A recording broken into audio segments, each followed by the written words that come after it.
Hello students, ਸੀ language ਦੇ ਵਿੱਚ ਸਾਡਾ ਅੱਜ ਦਾ ਟੌਪਿਕ ਵਾਈਲ ਲੂਪ। ਅਸੀਂ ਪਹਿਲਾਂ ਕਵਰ ਕੀਤਾ ਕਿ ਲੂਪ ਕੀ ਹੁੰਦੇ ਨੇ। ਜੇਕਰ ਤੁਸੀਂ ਕਿਸੇ ਸਟੇਟਮੈਂਟ ਨੂੰ ਜਾਂ ਗਰੁੱਪ ਆਫ ਸਟੇਟਮੈਂਟ ਨੂੰ ਮਲਟੀਪਲ ਟਾਈਮਸ ਚਲਾਉਣਾ ਚਾਹੁੰਦੇ ਹੋ, ਨੰਬਰ ਆਫ ਟਾਈਮਸ ਚਲਾਉਣਾ ਚਾਹੁੰਦੇ ਹੋ, ਤਾਂ ਉਦੋਂ ਤੁਸੀਂ ਯੂਜ਼ ਕਰਦੇ ਹੋ ਲੂਪ। ਅਤੇ ਅੱਜ ਸਾਡਾ ਵਾਈਲ ਲੂਪ ਇੱਕ ਐਂਟਰੀ ਕੰਟਰੋਲ ਲੂਪ ਹੈ। ਪਹਿਲਾਂ ਵੀ ਦੱਸਿਆ ਕਿ ਇਸ ਲੂਪ ਦੇ ਵਿੱਚ ਲੂਪ ਦੀ ਬੋਡੀ ਐਗਜ਼ੀਕਿਊਟ ਕਰਨ ਤੋਂ ਪਹਿਲਾਂ ਕੰਡੀਸ਼ਨ ਚੈੱਕ ਹੁੰਦੀ ਹੈ। ਜੇਕਰ ਆਹ ਵਾਲੀ ਜਿਹੜੀ ਤੁਹਾਡੀ ਕੰਡੀਸ਼ਨ ਹੈ ਉਹ ਟਰੂ ਹੈ ਤਾਂ ਹੀ ਤੁਹਾਡੀ ਇਹ ਲੂਪ ਦੀ ਬੋਡੀ ਐਗਜ਼ੀਕਿਊਟ ਹੋਏਗੀ। ਤੇ ਇਸ ਦੇ ਵਿੱਚ ਕੰਡੀਸ਼ਨ ਪਹਿਲਾਂ ਚੈੱਕ ਕੀਤੀ ਜਾਂਦੀ ਹੈ, ਇਸ ਲਈ ਉਸ ਨੂੰ ਬੋਲਦੇ ਆ ਐਂਟਰੀ ਕੰਟਰੋਲ ਲੂਪ।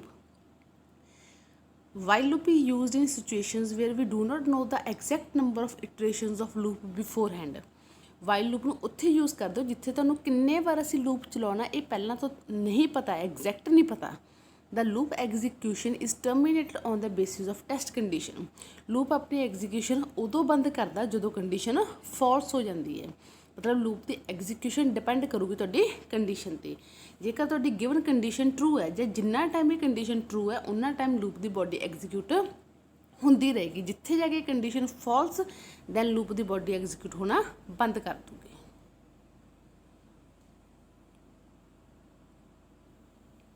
ਲੂਪ ਦਾ ਸਿੰਟੈਕਸ ਚੈੱਕ ਕਰਦੇ ਸੀ। ਵਾਈਲ ਲੂਪ ਦਾ ਸਿੰਟੈਕਸ ਤੁਸੀਂ ਲਿਖੋਗੇ ਇਨੀਸ਼ੀਅਲਾਈਜੇਸ਼ਨ ਐਕਸਪ੍ਰੈਸ਼ਨ, ਦੈਨ ਵਾਈਲ ਦੇ ਬ੍ਰੈਕਟ ਦੇ ਵਿੱਚ ਟੈਸਟ ਕੰਡੀਸ਼ਨ, ਅਤੇ ਨੋਟ ਕਰੋ ਕਿ ਪਿੱਛੇ ਸੈਮੀਕੋਲਨ ਨਹੀਂ ਲਿਖਣਾ। ਦੈਨ ਕਰਲੀ ਬ੍ਰੇਸਿਸ ਦੇ ਵਿੱਚ ਤੁਹਾਡੀ ਸਟੇਟਮੈਂਟ ਅਤੇ ਅਪਡੇਟ ਐਕਸਪ੍ਰੈਸ਼ਨ। ਇਸ ਨੂੰ ਇੱਕ ਵਾਰ ਮੈਂ ਸਿੰਪਲ ਵਰਡਿੰਗ 'ਚ ਜੇਕਰ ਐਕਸਪਲੇਨ ਕਰਾਂ ਤਾਂ ਤੁਸੀਂ ਲਿਖੋਗੇ ਤੁਹਾਡੀ ਸਟਾਰਟਿੰਗ ਵੈਲਿਊ, ਵਾਈਲ ਦੇ ਬ੍ਰੈਕਟਸ ਐਂਡ ਵੈਲਿਊ, ਕੀ ਤੁਸੀਂ ਪ੍ਰਿੰਟ ਕਰਨਾ ਚਾਹੁੰਦੇ ਹੋ ਅਤੇ ਵੈਲਿਊ ਇਨਕਰੀਜ਼ ਕਰੋਗੇ ਜਾਂ ਡਿਕਰੀਜ਼ ਕਰੋਗੇ। ਜੇਕਰ ਇਹਨੂੰ ਮੈਂ ਸਿੰਪਲ ਐਕਸਪਲੇਨ ਕਰਾਂ ਤਾਂ ਤੁਸੀਂ ਸਪੋਜ਼ ਕਰੋ ਕਿ ਜਦੋਂ ਅਸੀਂ ਪਿੱਛੇ ਪ੍ਰੋਗਰਾਮ ਕੀਤਾ ਸੀ ਕਿ ਤੁਸੀਂ ਹੈਲੋ ਪ੍ਰਿੰਟ ਕਰਨਾ 10 ਟਾਈਮਸ। ਹੁਣ ਪ੍ਰਿੰਟ ਕੀ ਕਰਨਾ ਹੈਲੋ, ਤਾਂ ਓਬੀਅਸ ਕਾਊਂਟਿੰਗ ਕਿੱਥੋਂ ਸ਼ੁਰੂ ਕਰੋਗੇ 1 ਤੋਂ, ਕਿੱਥੋਂ ਤੱਕ ਜਾਓਗੇ 10 ਤੱਕ। 1 ਤੋਂ 10 ਤੇ ਕਿਵੇਂ ਪਹੁੰਚੋਗੇ +1 ਕਰਕੇ। ਕਾਊਂਟਿੰਗ ਆਪਾਂ ਐਵੇਂ ਕਰ ਰਹੇ ਹਾਂ ਤਾਂ ਹੀ ਅਸੀਂ 10 ਟਾਈਮਸ ਹੈਲੋ ਪ੍ਰਿੰਟ ਕਰਾਂਗੇ। ਦੈਟ ਮੀਨਸ ਤੁਸੀਂ ਕੀ ਲਿਖੋਗੇ, ਪਹਿਲਾਂ ਲਿਖੋ ਸਟਾਰਟਿੰਗ ਵੈਲਿਊ, ਤਾਂ ਸਟਾਰਟਿੰਗ ਵੈਲਿਊ ਸਾਡੀ ਕਿੰਨੀ ਹੋ ਗਈ 1। ਦੈਨ ਵਾਈਲ ਦੇ ਬ੍ਰੈਕਟ ਦੇ ਵਿੱਚ ਤੁਸੀਂ ਲਿਖੋ ਤੁਹਾਡੀ ਐਂਡ ਵੈਲਿਊ ਸਾਡੀ ਕਿੰਨੀ ਹੈ 10। ਕੀ ਪ੍ਰਿੰਟ ਕਰਨਾ ਹੈਲੋ, ਇੰਕਰੀਮੈਂਟ ਜਾਂ ਡੀ ਇੰਕਰੀਮੈਂਟ, ਤਾਂ ਓਬੀਅਸ ਹੈ ਇੰਕਰੀਮੈਂਟ ਬਾਏ 1 ਕਰ ਰਹੇ ਹਾਂ ਅਸੀਂ। ਤਾਂ ਲੂਪ ਸ਼ੁਰੂ ਕਰਨ ਤੋਂ ਪਹਿਲਾਂ ਤੁਹਾਡੇ ਇਹ ਚੀਜ਼ ਧਿਆਨ 'ਚ ਹੋਵੇ। ਨੈਕਸਟ ਵਾਈਲ ਲੂਪ ਦਾ ਤੁਹਾਡਾ ਡਾਇਗਰਾਮ, ਪਹਿਲਾਂ ਤੁਹਾਡੀ ਟੈਸਟ ਕੰਡੀਸ਼ਨ ਹੋਊਗੀ। ਜੇਕਰ ਟੈਸਟ ਕੰਡੀਸ਼ਨ ਟਰੂ ਹੈ ਤਾਂ ਲੂਪ ਦੀ ਬੋਡੀ ਐਗਜ਼ੀਕਿਊਟ ਹੋ ਰਹੀ ਹੈਗੀ। ਉਸ ਤੋਂ ਬਾਅਦ ਫਿਰ ਕੰਡੀਸ਼ਨ ਚੈੱਕ ਕੀਤੀ, ਕੰਡੀਸ਼ਨ ਟਰੂ, ਲੂਪ ਦੀ body execute. Then again condition check, ਫਿਰ ਲੂਪ ਦੀ ਬੋਡੀ ਐਗਜ਼ੀਕਿਊਟ ਮੀਨਸ ਕਿ ਉਨਾ ਟਾਈਮ ਕੰਡੀਸ਼ਨ ਚੈੱਕ ਕਰਕੇ ਲੂਪ ਦੀ ਬੋਡੀ ਐਗਜ਼ੀਕਿਊਟ ਕਰਵਾਉਂਦਾ ਹੀ ਰਹਿੰਦਾ ਜਿੰਨਾ ਟਾਈਮ ਸਾਡੀ ਜਿਹੜੀ ਕੰਡੀਸ਼ਨ ਹੈ ਉਹ ਟਰੂ ਹੈ। ਜਿੱਥੇ ਜਾ ਕੇ ਤੁਹਾਡੀ ਕੰਡੀਸ਼ਨ ਫਾਲਸ ਹੋਈ ਉਹ ਲੂਪ ਦੀ ਬੋਡੀ 'ਚੋਂ ਬਾਹਰ ਆ ਜਾਂਦਾ। ਵਾਈਲ ਲੂਪ ਦੇ ਕੇਸ ਦੇ ਵਿੱਚ ਕੁਝ ਗੱਲਾਂ ਜਿਹੜੀਆਂ ਧਿਆਨ ਵਾਲੀਆਂ। ਫਸਟ, ਦ ਵਾਈਲ ਲੂਪ ਐਵੈਲੂਏਟ ਦ ਟੈਸਟ ਐਕਸਪ੍ਰੈਸ਼ਨ ਇਨਸਾਈਡ ਦ ਪੈਰੇਂਥੀਸਿਸ। ਵਾਈਲ ਲੂਪ ਦੇ ਵਿੱਚ ਗੋਲ ਬ੍ਰੈਕਟ ਦੇ ਵਿੱਚ ਜਿਹੜੀ ਤੁਸੀਂ ਦਿੰਦੇ ਹੋਗੇ ਇੱਥੇ ਕੰਡੀਸ਼ਨ, ਉਹਨੂੰ ਚੈੱਕ ਕੀਤਾ ਜਾਂਦਾ, ਉਹਨਾਂ ਟਾਈਮ ਉਹ ਐਗਜ਼ੀਕਿਊਟ ਹੁੰਦਾ ਤੁਹਾਡਾ loop. If the test expression is true, statement inside the body of the while loop are executed. ਜੇਕਰ ਆਹ ਵਾਲੀ ਕੰਡੀਸ਼ਨ ਟਰੂ ਹੈ ਤੁਹਾਡੀ ਤਾਂ ਲੂਪ ਦੀ ਬੋਡੀ ਐਗਜ਼ੀਕਿਊਟ ਹੋਏਗੀ। Then the test expression is evaluated again. ਇੱਕ ਵਾਰ ਲੂਪ ਦੀ ਬੋਡੀ ਐਗਜ਼ੀਕਿਊਟ ਕਰਨ ਤੋਂ ਬਾਅਦ ਦੁਬਾਰਾ ਫਿਰ ਤੁਸੀਂ ਕੰਡੀਸ਼ਨ ਚੈੱਕ ਕਰਦੇ ਹੋਗੇ। The process goes on until the test expression is evaluated to false. ਉਨਾ ਟਾਈਮ ਤੁਸੀਂ ਕੰਡੀਸ਼ਨ ਚੈੱਕ ਕਰਕੇ ਲੂਪ ਦੀ body execute, then again condition check, loop ਦੀ ਬੋਡੀ ਐਗਜ਼ੀਕਿਊਟ ਉਨਾ ਟਾਈਮ ਕਰੋਗੇ ਜਿੰਨਾ ਟਾਈਮ ਤੁਹਾਡੀ ਜਿਹੜੀ ਕੰਡੀਸ਼ਨ ਹੈ ਉਹ ਫਾਲਸ ਨਹੀਂ ਹੋ ਜਾਂਦੀ। If the test expression is false the loop terminates ends. ਜੇਕਰ ਕੰਡੀਸ਼ਨ ਤੁਹਾਡੀ ਫਾਲਸ ਹੋ ਗਈ ਤਾਂ ਲੂਪ ਐਂਡ ਹੋ ਜਾਂਦਾ, ਟਰਮੀਨੇਟ ਹੋ ਜਾਂਦਾ। ਤਾਂ ਹੁਣ ਦੇਖਦੇ ਹਾਂ ਕੁਝ ਐਗਜ਼ਾਮਪਲਸ ਦੇ ਨਾਲ ਵਾਈਲ ਲੂਪ ਨੂੰ। ਵਾਈਲ ਲੂਪ ਦਾ ਸਿੰਟੈਕਸ ਜਿਸ ਐਗਜ਼ਾਮ ਦੇ ਪੁਆਇੰਟ ਆਫ ਵਿਊ ਤੋਂ ਅੱਗੇ ਤਾਂ ਤੁਸੀਂ ਇਸ ਸਿੰਟੈਕਸ ਨੂੰ ਲਿਖਣਾ ਗਾ। ਬਟ ਇੱਕ ਵਾਰ ਫਸਟ ਲੂਪ ਹੈ ਤਾਂ ਸਟਾਰਟਿੰਗ ਦੇ ਲਈ ਤੁਹਾਨੂੰ ਇੱਕ ਸਿੰਪਲ ਸਿੰਟੈਕਸ ਲਿਖ ਕੇ ਦਿਖਾਇਆ ਆਪਣੀ ਵਰਡਿੰਗ 'ਚ, ਜਿਹਨੂੰ ਤੁਸੀਂ ਧਿਆਨ 'ਚ ਰੱਖ ਕੇ ਵਾਈਲ ਦੇ ਲੂਪ ਦੇ ਪ੍ਰੋਗਰਾਮਸ ਬਣਾਉਣੇ ਆ। ਤਾਂ ਸਾਡਾ ਸਭ ਤੋਂ ਪਹਿਲਾ ਪ੍ਰੋਗਰਾਮ ਕਿ 10 ਟਾਈਮਸ ਹੈਲੋ ਪ੍ਰਿੰਟ ਕਰੋ ਲੂਪ ਦੇ ਨਾਲ।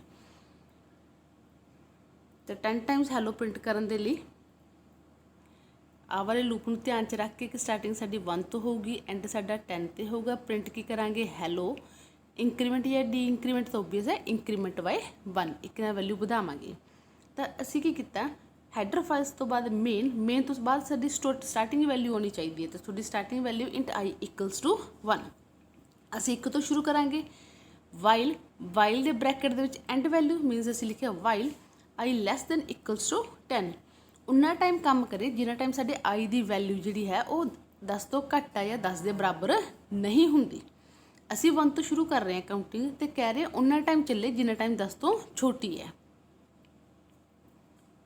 ਇੱਥੇ ਇੱਕ ਚੀਜ਼ ਨੋਟ ਕਰੋ ਕਿ ਵਾਈਲ ਦੇ ਪਿੱਛੇ ਸੈਮੀਕੋਲਨ ਨਹੀਂ ਆਉਂਦਾ ਦੈਨ ਤੁਹਾਡੇ ਵਾਈਲ ਲੂਪ ਦੀ ਬੋਡੀ ਕਿਉਂਕਿ ਇੰਨੀ ਕਿ ਜਿਹੜੀ ਬੋਡੀ ਹੈ ਵਾਈਲ ਲੂਪ ਦੀ ਇਹ ਇਸ ਕੰਡੀਸ਼ਨ ਦੇ ਅਕੋਰਡਿੰਗ ਹੀ ਐਗਜ਼ੀਕਿਊਟ ਹੋਊਗੀ ਉਨੇ ਟਾਈਮ ਐਗਜ਼ੀਕਿਊਟ ਹੋਊ ਜਿੰਨਾ ਟਾਈਮ ਕੰਡੀਸ਼ਨ ਟਰੂ ਹੈ ਤਾਂ ਇੱਥੇ ਤੁਸੀਂ ਲਿਖੋਗੇ ਕੀ ਪ੍ਰਿੰਟ ਕਰਵਾਉਣਾ ਚਾਹੁੰਦੇ ਹੋ ਤਾਂ ਅਸੀਂ ਪ੍ਰਿੰਟ ਐਫ ਕਰਵਾਉਣਾ ਚਾਹੁੰਦੇ ਹਾਂ ਹੈਲੋ i ਦੀ ਵੈਲਿਊ ਇੰਕਰੀਜ਼ ਕਰੋਗੇ ਜਾਂ ਡਿਕਰੀਜ਼ ਤਾਂ i ਦੀ ਵੈਲਿਊ ਆਪਾਂ ਇੱਕ ਨਾਲ ਵਧਾਉਣੀ ਹੈ ਤਾਂ ਅਸੀਂ ਲਿਖਾਂਗੇ i ਪਲੱਸ ਪਲੱਸ ਬਾਰੇ ਤੁਹਾਨੂੰ ਪਹਿਲਾਂ ਵੀ ਪਤਾ ਕਿ ਪਲੱਸ ਪਲੱਸ ਮਤਲਬ ਹੈ ਜਿੰਨੀ i ਦੀ ਵੈਲਿਊ ਪਹਿਲਾਂ ਉਹਦੇ ਵਿੱਚ ਇੱਕ ਹੋਰ ਇੰਕਰੀਜ਼ ਕਰ ਦਿਓ ਜੇਕਰ ਇਹ ਸਮਝ ਗਏ ਤਾਂ ਫਿਰ ਲੂਪ ਦੀ ਐਗਜ਼ੀਕਿਊਸ਼ਨ ਦੇਖਦੇ ਹਾਂ ਅਸੀਂ ਸ਼ੁਰੂ ਤੋਂ ਵਿੱਚ ਤੁਹਾਡੀ i ਦੀ ਵੈਲਿਊ 1 ਕਿੰਨਾ ਟਾਈਮ ਚੱਲੇ ਜਿੰਨਾ ਟਾਈਮ i ਛੋਟੀ ਹੈ 10 ਤੋਂ ਤਾਂ ਸਾਡੀ i ਦੀ ਵੈਲਿਊ ਛੋਟੀ ਹੈ 10 ਤੋਂ ਕਿਉਂਕਿ i ਦੀ ਵੈਲਿਊ ਹਜੇ 1 ਹੈ ਅਸੀਂ ਪ੍ਰਿੰਟ ਐਫ ਕਰਵਾਇਆ ਹੈਲੋ ਤਾਂ ਉਸਨੇ ਲਿਖਤਾ ਹੈਲੋ i ਦੀ ਵੈਲਿਊ ਇੰਕਰੀਜ਼ ਕੀਤੀ ਪਹਿਲਾਂ 1 ਸੀ ਹੁਣ ਕਿੰਨੀ ਹੋ ਗਈ 2 ਫਿਰ ਵਾਪਸ ਤੋਂ ਇੱਥੋਂ ਬਾਅਦ ਫਿਰ ਕੰਡੀਸ਼ਨ ਚੈੱਕ ਕਰੂਗਾ ਉੱਪਰ ਗਿਆ ਕੰਡੀਸ਼ਨ ਚੈੱਕ ਕੀਤੀ ਕਿ ਹੁਣ i ਦੀ ਵੈਲਿਊ ਛੋਟੀ ਹੈ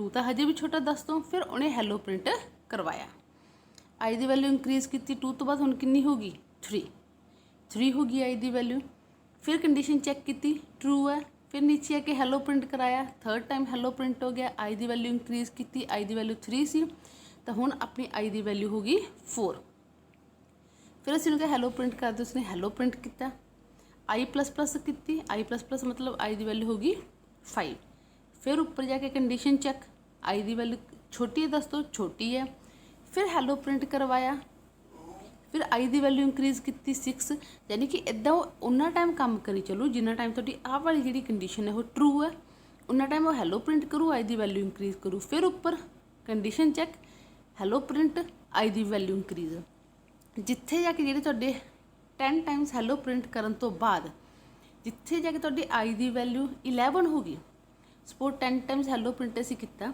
ਕਰਨ ਤੋਂ ਬਾਅਦ i ਦੀ ਵੈਲਿਊ ਹੁਣ ਹੋ ਗਈ 11 ਉੱਪਰ ਗਏ ਕੰਡੀਸ਼ਨ ਚੈੱਕ ਕੀਤੀ ਕਿ i ਦੀ ਵੈਲਿਊ 10 ਤੋਂ ਛੋਟੀ ਹੈ ਜਾਂ ਬਰਾਬਰ ਹੈ ਕੰਡੀਸ਼ਨ ਫਾਲਸ ਹੋ ਗਈ ਜਦੋਂ ਕੰਡੀਸ਼ਨ ਫਾਲਸ ਤੁਸੀਂ ਲੂਪ ਚੋਂ ਬਾਹਰ ਤਾਂ ਜਿਹੜਾ ਲੂਪ ਹੈ ਤੁਹਾਡਾ 10 ਟਾਈਮਸ ਹੈਲੋ ਪ੍ਰਿੰਟ ਕਰੇਗਾ ਨੈਕਸਟ ਪ੍ਰੋਗਰਾਮ ਹੈ ਤੁਸੀਂ 1 to 5 ਪ੍ਰਿੰਟ ਕਰਨਾ ਚਾਹੁੰਦੇ ਹੋ ਕਾਊਂਟਿੰਗ ਤਾਂ ਉਸ ਦੇ ਲਈ ਅਗੇਨ ਪਹਿਲਾਂ ਸੋਚੋ ਕਿੱਥੋਂ ਸ਼ੁਰੂ ਕਰੋਗੇ 1 ਤੋਂ ਕਿੰਨਾ ਟਾਈਮ ਜਿੰਨਾ time i less than equal to ਹੋਗੇ 5 ਪ੍ਰਿੰਟ ਕੀ ਕਰਨਾ ਅਸੀਂ ਇੱਥੇ ਹੈਲੋ ਪ੍ਰਿੰਟ ਕਰ ਰਹੇ ਸੀ ਬਟ ਇੱਥੇ ਪ੍ਰਿੰਟ ਕਰਨਾ ਚਾਹੁੰਦੇ i ਦੀ ਵੈਲਿਊ ਤਾਂ ਤੁਸੀਂ ਪਰਸੈਂਟੇਜ d ਨਾਲ i ਦੀ ਵੈਲਿਊ ਪ੍ਰਿੰਟ ਕਰੋਗੇ ਵੈਲਿਊ ਵਧਾਓਗੇ ਜਾਂ ਘਟਾਓਗੇ ਤਾਂ ਓਬਵੀਅਸ 1 ਤੋਂ 5 ਤੱਕ ਜਾਣ ਦੇ ਲਈ ਅਸੀਂ ਵੈਲਿਊ ਨੂੰ 1 ਨਾਲ ਇੰਕਰੀਜ਼ ਕਰਾਂਗੇ ਤਾਂ ਤੁਹਾਡੇ ਲੂਪ ਪ੍ਰੋਗਰਾਮ ਵਿੱਚ ਤੁਸੀਂ ਇੱਕ ਵੇਰੀਏਬਲ ਹੈ int i equals to 1 while i less than equals to 5 ਜਿੰਨਾ time i less than equal to 5 ਆ ਉਹਨਾਂ ਟਾਈਮ ਆਹ ਵਾਲਾ ਜਿਹੜਾ ਲੂਪ ਦਾ ਬੋਡੀ ਉਹ ਐਗਜ਼ੀਕਿਊਟ ਹੋਏਗੀ ਤੁਸੀਂ ਉਹਨਾਂ ਟਾਈਮ ਪ੍ਰਿੰਟ ਆਫ ਕਰਵਾ ਰਹੇ ਹੋ i ਦੀ ਵੈਲਿਊ ਤੇ i ਨੂੰ ਕਰ ਰਹੇ ਹੋ ਪਲੱਸ ਪਲੱਸ ਜਦੋਂ ਫਸਟ ਟਾਈਮ ਅਸੀਂ ਲੂਪ ਦੇ ਵਿੱਚ ਆਏ ਤਾਂ i ਦੀ ਸ਼ੁਰੂ ਦੇ ਵਿੱਚ ਵੈਲਿਊ 1 ਸੀ ਕੰਡੀਸ਼ਨ ਸਾਡੀ ਟਰੂ ਹੈ ਤੁਸੀਂ i ਦੀ ਵੈਲਿਊ ਪ੍ਰਿੰਟ ਕਰਾਤੀ 1 i ਨੂੰ ਕਿੰਨਾ ਇੰਕਰੀਜ਼ ਕਰ ਲਿਆ ਤਾਂ ਹੁਣ ਕਿੰਨੀ ਹੋ ਗਈ 2 i ਦੀ ਵੈਲਿਊ ਜਿਹੜੀ 1 ਸੀ ਹੁਣ 2 ਹੋ ਗਈ ਫਿਰ ਉੱਪਰ ਗਏ ਕੰਡੀਸ਼ਨ ਚੈੱਕ ਕੀਤੀ ਕਿ i ਦੀ ਵੈਲਿਊ 5 ਤੋਂ ਛੋਟੀ ਹੈ ਤੇ ਫਿਰ ਤੁਸੀਂ i ਪ੍ਰਿੰਟ ਕਰਵਾਇਆ ਕਿੰਨਾ ਪ੍ਰਿੰਟ ਹੋ ਗਿਆ 2 i ਦੀ ਵੈਲਿਊ ਇੰਕਰੀਜ਼ ਕੀਤੀ ਕਿੰਨੀ ਬਣ ਗਈ 3 ਤਾਂ ਉਹਨੇ ਹੁਣ i ਨੂੰ 3 ਮੰਨ ਲਿਆ ਫਿਰ ਉੱਪਰ ਕੰਡੀਸ਼ਨ ਚੈੱਕ i ਦੀ ਵੈਲਿਊ ਪ੍ਰਿੰਟ ਯਾਨੀ ਕਿ ਉਹ ਉਨਾ ਟਾਈਮ ਇਹ ਕੰਮ ਕਰੂਗਾ ਜਿੰਨਾ ਟਾਈਮ i ਦੀ ਵੈਲਿਊ 5 ਤੋਂ ਛੋਟੀ ਹੈ ਜਾਂ ਬਰਾਬਰ ਨਹੀਂ ਹੁੰਦੀ ਤਾਂ ਇਹ ਪ੍ਰੋਗਰਾਮ ਤੁਹਾਡਾ ਪ੍ਰਿੰਟ ਕਰੂਗਾ 1 2 3 4 5 ਕਾਊਂਟਿੰਗ ਪ੍ਰਿੰਟ ਕਰੇਗਾ ਜਿੱਥੇ ਜਾ ਕੇ i ਦੀ ਵੈਲਿਊ 6 ਹੁੰਦੀ ਹੈ ਜਦੋਂ ਉੱਪਰ ਕੰਡੀਸ਼ਨ ਚੈੱਕ ਕਰਨ ਲਈ ਜਾਊਗਾ ਕੰਡੀਸ਼ਨ ਫਾਲਸ ਤਾਂ ਉਹ ਲੂਪ ਚੋਂ ਬਾਹਰ ਆ ਜਾਏਗਾ ਨੈਕਸਟ ਤੁਸੀਂ ਜੇਕਰ ਬੈਕ ਕਾਊਂਟਿੰਗ ਪ੍ਰਿੰਟ ਕਰਨਾ ਚਾਹੁੰਦੇ ਹੋ 100 to 1 ਪ੍ਰਿੰਟ ਕਰਨ ਦੇ ਲਈ ਹੁਣ ਇੱਥੇ ਇੱਕ ਚੀਜ਼ ਦਾ ਹੀ ਚੇਂਜ ਹੈ ਕਾਊਂਟਿੰਗ ਤਾਂ ਅਸੀਂ ਇੱਥੇ ਵੀ ਪ੍ਰਿੰਟ ਕੀਤੀ ਹੈ ਇੱਥੇ ਅਸੀਂ ਪ੍ਰਿੰਟ ਕੀਤੀ ਸੀ 1 to 5 ਹੁਣ ਕਰ ਰਹੇ 100 to 1 ਯਾਨੀ ਕਿ ਬੈਕ ਕਾਊਂਟਿੰਗ ਤਾਂ ਓਬਵੀਅਸ ਹੁਣ ਤੁਹਾਡੀ ਸਟਾਰਟਿੰਗ ਵੈਲਿਊ ਕਿਹੜੀ ਹੈ 100 ਐਂਡ ਕਿੱਥੇ ਕਰਾਂਗੇ 1 ਤੇ ਪ੍ਰਿੰਟ ਕੀ ਕਰਾਂਗੇ i ਦੀ ਵੈਲਿਊ ਨੂੰ ਇੰਕਰੀਮੈਂਟ ਜਾਂ ਡੀ ਇੰਕਰੀਮੈਂਟ 100 ਤੋਂ 1 ਤੇ ਆਉਣ ਲਈ ਅਸੀਂ ਵੈਲਿਊ ਵਧਾਵਾਂਗੇ ਜਾਂ ਘਟਾਵਾਂਗੇ ਤਾਂ ਓਬਵੀਅਸ ਅਸੀਂ ਵੈਲਿਊ ਨੂੰ ਮਾਈਨਸ ਕਰਾਂਗੇ। ਤੇ ਇਸ ਪ੍ਰੋਗਰਾਮ ਦੇ ਵਿੱਚ ਤੁਸੀਂ i ਦੀ ਵੈਲਿਊ ਸ਼ੁਰੂ ਦੇ ਵਿੱਚ ਲਈ 100, ਕਿੰਨਾ ਟਾਈਮ, ਜਿੰਨਾ ਟਾਈਮ i ਦੀ ਵੈਲਿਊ ਗ੍ਰੇਟਰ ਆ ਜਾਂ ਇਕੁਅਲ ਨਹੀਂ ਹੁੰਦੀ 1 ਦੇ, ਉਹਨਾਂ ਟਾਈਮ ਪ੍ਰਿੰਟ ਆਫ ਕਰੇ i ਨੂੰ ਤੇ i ਦੀ ਵੈਲਿਊ ਨੂੰ ਕਰੇ ਮਾਈਨਸ, ਮਤਲਬ ਹਰ ਵਾਰ ਇੱਕ ਵਾਰ ਪ੍ਰਿੰਟ ਕਰਨ ਤੋਂ ਬਾਅਦ i ਦੀ ਵੈਲਿਊ ਨੂੰ 1 ਨਾਲ ਘਟਾ ਲੇ। ਤਾਂ ਵਰਕਿੰਗ ਇੱਕ ਵਾਰ ਚੈੱਕ ਕਰਦੇ ਹਾਂ, i ਦੀ ਵੈਲਿਊ 100 ਹੈ, ਕੰਡੀਸ਼ਨ ਸਾਡੀ ਟਰੂ, ਅਸੀਂ ਪ੍ਰਿੰਟ ਆਫ ਕਰਵਾਈ i ਦੀ ਵੈਲਿਊ ਦੈਟ ਇਜ਼ 100। i ਨੂੰ ਮਾਈਨਸ ਕੀਤਾ, ਪਹਿਲਾਂ 100 ਸੀ, ਹੁਣ ਹੋ ਗਈ 99। ਫਿਰ ਉੱਪਰ ਕੇ ਕੰਡੀਸ਼ਨ ਚੈੱਕ ਕੀਤੀ ਵਾਈਲ ਲੂਪ ਦੀ, ਕੰਡੀਸ਼ਨ ਟਰੂ, ਫਿਰ i ਦੀ ਵੈਲਿਊ ਪ੍ਰਿੰਟ ਕਰਾਈ 99, ਫਿਰ i ਦੀ ਵੈਲਿਊ ਨੂੰ ਘਟਾ ਲਈ ਹੋ ਗਈ 98, ਫਿਰ ਉੱਪਰ ਕੰਡੀਸ਼ਨ ਚੈੱਕ ਕੀਤੀ। ਯਾਨੀ ਕਿ ਹਰ ਵਾਰ ਕੰਡੀਸ਼ਨ ਚੈੱਕ ਕਰੂਗਾ, ਆਹ ਵਾਲੀ ਚੀਜ਼ ਨੂੰ ਐਗਜ਼ੀਕਿਊਟ ਕਰੂਗਾ, ਫਿਰ ਉੱਪਰ ਕੰਡੀਸ਼ਨ ਚੈੱਕ ਉਨਾ ਟਾਈਮ ਜਿੰਨਾ ਟਾਈਮ ਸਾਡੀ ਕੰਡੀਸ਼ਨ ਫਾਲਸ ਨਹੀਂ ਹੋ ਜਾਂਦੀ। ਤਾਂ ਹੁਣ ਅਸੀਂ ਕਾਊਂਟਿੰਗ ਪ੍ਰਿੰਟ ਕਰਦੇ ਕਰਦੇ ਬੈਕ ਕਾਊਂਟਿੰਗ ਜਦੋਂ 1 ਤੱਕ ਪ੍ਰਿੰਟ ਕਰਤੀ, ਜਿੱਥੇ ਜਾ ਕੇ ਸਾਡੇ i ਦੀ ਵੈਲਿਊ 0 ਹੋਊਗੀ ਉੱਥੇ ਕੰਡੀਸ਼ਨ ਫਾਲਸ, ਜਦੋਂ ਕੰਡੀਸ਼ਨ ਫਾਲਸ ਤਾਂ ਅਸੀਂ ਲੂਪ 'ਚੋਂ ਬਾਹਰ, ਉੱਥੇ ਲੂਪ ਦੀ ਐਗਜ਼ੀਕਿਊਸ਼ਨ ਬੰਦ ਹੋ ਜੂਗੀ, ਸਟਾਪ ਹੋ ਜੂਗੀ। ਨੈਕਸਟ ਕੁਛ ਹੋਰ ਐਗਜ਼ਾਮਪਲਸ ਦੇਖਦੇ ਹਾਂ ਵਾਈਲ ਲੂਪ ਦੀਆਂ। ਇਸ ਦੇ ਵਿੱਚ ਅਸੀਂ 2 ਦਾ ਟੇਬਲ ਪ੍ਰਿੰਟ ਕਰਨ ਦੀ ਕੋਸ਼ਿਸ਼ ਕਰ ਰਹੇ ਹੈਗੇ। ਤਾਂ 2 ਦਾ ਟੇਬਲ ਪ੍ਰਿੰਟ ਕਰਨ ਲਈ ਤੁਸੀਂ ਕੀ ਕਰੋਗੇ, ਸ਼ੁਰੂ ਕਿੱਥੋਂ ਕਰੋਗੇ 2 ਤੋਂ, ਐਂਡ ਕਿੱਥੇ ਕਰੋਗੇ 20 ਤੇ। ਪ੍ਰਿੰਟ ਕੀ ਕਰਨਾ ਚਾਹੋਗੇ, i ਦੀ ਵੈਲਿਊ ਨੂੰ ਇੰਕਰੀਮੈਂਟ ਜਾਂ ਡੀ ਇੰਕਰੀਮੈਂਟ ਕਰਾਂਗੇ, ਕਿੰਨੇ ਨਾਲ, 2 ਤੋਂ ਬਾਅਦ ਅਸੀਂ 4 ਪ੍ਰਿੰਟ ਕਰਾਉਣਾ ਚਾਹੁੰਦੇ ਹਾਂ, ਫਿਰ 6 ਯਾਨੀ ਕਿ ਵੈਲਿਊ ਕਿੰਨੇ ਨਾਲ ਵਧਾ ਰਹੇ ਹੋ ਬਾਈ 2। ਤਾਂ 2 ਨਾਲ ਤੁਸੀਂ ਜਿਹੜੀ ਵੈਲਿਊ ਉਹ ਇੰਕਰੀਜ਼ ਕਰੋਗੇ, 2 ਨਾਲ ਤੁਸੀਂ ਵੈਲਿਊ ਇੰਕਰੀਜ਼ ਕਰਦੇ ਰਹੋਗੇ। ਯਾਨੀ ਕਿ 2 ਤੋਂ ਸ਼ੁਰੂ ਕਰਾਂਗੇ, 20 ਤੱਕ ਅਸੀਂ ਕਾਊਂਟਿੰਗ ਪ੍ਰਿੰਟ ਕਰਨੀ ਹੈਗੀ, ਹਰ ਵਾਰ ਵੈਲਿਊ ਵਧਾਉਂਗੇ 2 ਨਾਲ। ਤਾਂ ਇਸ ਪ੍ਰੋਗਰਾਮ ਦੇ ਵਿੱਚ ਤੁਸੀਂ i ਦੀ ਵੈਲਿਊ ਲਈ 2, ਜਿੰਨਾ time i less than equals to 20 ਹੈ ਉਹਨਾਂ ਟਾਈਮ ਕੀ ਕਰੇ, ਉਹਨਾਂ ਟਾਈਮ ਆਹ 2 ਸਟੇਟਮੈਂਟਸ ਨੂੰ ਬਾਰ-ਬਾਰ ਚਲਾਵੇ, ਉਹਨਾਂ ਟਾਈਮ ਪ੍ਰਿੰਟ ਕਰੇ i ਦੀ ਵੈਲਿਊ ਤੇ i ਨੂੰ ਹਰ ਵਾਰ 2 ਨਾਲ ਇੰਕਰੀਜ਼ ਕਰੇ। ਤਾਂ ਇੱਕ ਵਾਰ 2 ਪ੍ਰਿੰਟ ਕਰਨ ਤੋਂ ਬਾਅਦ ਉਹਨੇ ਜਦੋਂ i ਦੀ ਵੈਲਿਊ 2 ਨਾਲ ਵਧਾਈ, i ਦੀ ਵੈਲਿਊ ਹੋ ਗਈ 4, ਉੱਪਰ ਜਾ ਕੇ ਕੰਡੀਸ਼ਨ ਚੈੱਕ ਕੀਤੀ, ਹਜੇ ਵੀ ਟਰੂ ਹੈ, i ਛੋਟੀ ਹੈ 20 ਤੋਂ, ਫਿਰ i ਦੀ ਵੈਲਿਊ ਪ੍ਰਿੰਟ ਕੀਤੀ 4, ਫਿਰ ਤੁਸੀਂ ਕੀ ਕੀਤਾ, ਵੈਲਿਊ 2 ਨਾਲ ਵਧਾਈ ਤਾਂ ਹੋ ਗਈ 6, ਕੰਡੀਸ਼ਨ ਚੈੱਕ ਕੀਤੀ ਟਰੂ, ਤਾਂ i ਦੀ ਵੈਲਿਊ 6 ਪ੍ਰਿੰਟ, ਇੱਦਾਂ ਕਰਕੇ ਉਨਾ ਟਾਈਮ ਚੱਲੇਗਾ ਜਿੰਨਾ ਟਾਈਮ 20 ਤੱਕ ਅਸੀਂ ਪ੍ਰਿੰਟ ਨਹੀਂ ਕਰਦੇ। ਜਿੱਥੇ 20 ਤੋਂ ਬਾਅਦ ਅਸੀਂ ਵੈਲਿਊ ਇੰਕਰੀਜ਼ ਕੀਤੀ 22 ਹੋ ਗਿਆ, 22 ਤੋਂ ਬਾਅਦ ਕੰਡੀਸ਼ਨ ਚੈੱਕ ਕੀਤੀ ਫਾਲਸ, ਤਾਂ ਤੁਸੀਂ ਲੂਪ 'ਚੋਂ ਬਾਹਰ, ਤੁਹਾਡਾ ਪ੍ਰੋਗਰਾਮ ਦਾ ਐਂਡ। ਦੈਨ ਨੈਕਸਟ ਤੁਸੀਂ ਪ੍ਰਿੰਟ ਕਰ ਰਹੇ ਹੋਗੇ ਔਡ ਨੰਬਰ ਬਿਟਵੀਨ 1 to 100, ਸਾਰੇ ਔਡ ਨੰਬਰ ਪ੍ਰਿੰਟ ਕਰੋ 1 ਤੋਂ 100 ਦੇ ਵਿੱਚ। ਹੁਣ ਔਡ ਨੰਬਰ 1 ਤੋਂ 100 ਦੇ ਵਿੱਚ 1, 3, 5, 7, 9 ਇੱਦਾਂ ਕਰ ਕਰਕੇ ਕਿੱਥੋਂ ਤੱਕ 99 ਤੱਕ ਹੋਣਗੇ। ਤਾਂ ਅਸੀਂ ਸ਼ੁਰੂ ਕਿੱਥੋਂ ਕਰਾਂਗੇ 1 ਤੋਂ, ਐਂਡ 99 ਤੇ। ਵੈਲਿਊ ਨੂੰ ਕਿੰਨੇ ਨਾਲ ਵਧਾਵਾਂਗੇ, 1 ਤੋਂ ਬਾਅਦ 3 ਤੇ ਜਾਣ ਲਈ ਅਸੀਂ 2 ਜੋੜ ਰਹੇ ਹਾਂ, ਫਿਰ 3 ਤੋਂ ਬਾਅਦ 5 ਤੇ ਜਾਣ ਲਈ ਵੀ ਅਸੀਂ 2 ਪਲੱਸ ਕਰ ਰਹੇ ਹਾਂ, ਯਾਨੀ ਕਿ ਹਰ ਵਾਰ ਇੱਕ ਵੈਲਿਊ ਪ੍ਰਿੰਟ ਕਰਨ ਤੋਂ ਬਾਅਦ ਅਸੀਂ i ਦੀ ਵੈਲਿਊ ਨੂੰ 2 ਨਾਲ ਇੰਕਰੀਜ਼ ਕਰਦੇ ਹਾਂ। ਤੇ ਪ੍ਰਿੰਟ ਕਿਹਨੂੰ ਕਰਵਾ ਰਹੇ ਹਾਂ, i ਨੂੰ। ਤੇ ਇਸ ਐਗਜ਼ਾਮਪਲ ਦੇ ਵਿੱਚ ਤੁਸੀਂ i ਇਕੁਅਲਸ ਟੂ 1 ਲਿਆ, ਉਹਨਾਂ ਟਾਈਮ ਜਿੰਨਾ time i less than equals to 99 ਹੈ ਉਹਨਾਂ ਟਾਈਮ ਪ੍ਰਿੰਟ ਕਰੇ i ਦੀ ਵੈਲਿਊ ਤੇ i ਨੂੰ ਹਰ ਵਾਰ 2 ਨਾਲ ਇੰਕਰੀਜ਼ ਕਰੇ।